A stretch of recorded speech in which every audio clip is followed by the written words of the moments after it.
notte del 1917 Carlo Carrà passeggiava per le bellissime vie di Ferrara, quando ad un certo punto i suoi occhi si posarono su alcuni manichini appoggiati sul muro di una vecchia casa. La calda luce della luna illuminava la scena, che rimase impressa nella mente dell'artista. Carrà, con una matita, riportò tutto su un foglio di carta e da quel momento i manichini entrarono nel suo universo artistico. Così iniziò il periodo della pittura metafisica di Carrà. Il futurismo era ormai stato lasciato alle spalle e i tempi erano maturi per aprire una nuova strada ad una pittura innovativa che, abbandonati gli astrattismi, ritornava alla figurazione. Nelle opere metafisiche la figura umana è trasposta in manichini e figure mitologiche che occupano piazze deserte o ambienti interni di difficile interpretazione. Se l'essere umano è presente è soltanto in forma di silhouette, una piccola ombra persa nel silenzio delle piazze italiane e fuori da ogni tempo.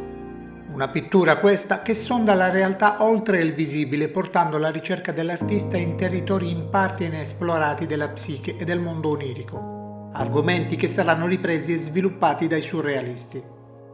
La musa metafisica ci presenta un ambiente stracolmo di oggetti che sembrano squarci di realtà alternativa, considerato il fatto che le prospettive sono incompatibili tra loro. Al centro c'è un manichino, rappresentazione di una giocatrice di tennis, come si può dedurre dalla racchetta e dalla pallina.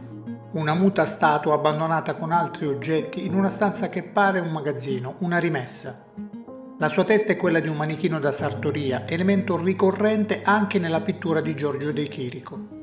A destra c'è un pannello con una carta geografica che riproduce terra e mare e presenta un bersaglio da tiro a segno, forse allusione alla Prima Guerra Mondiale.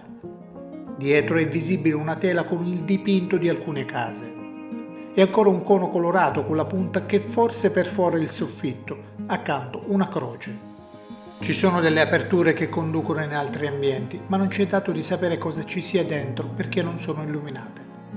In questo ambiente privo di riferimenti oggettivi e avulso dalla realtà, il tempo scorre in maniera diversa. Le cose sono le protagoniste assolute.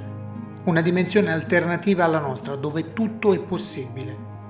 Nel 1918 il dipinto fu esposto alla Galleria dell'Epoca a Roma, riscuotendo un notevole successo.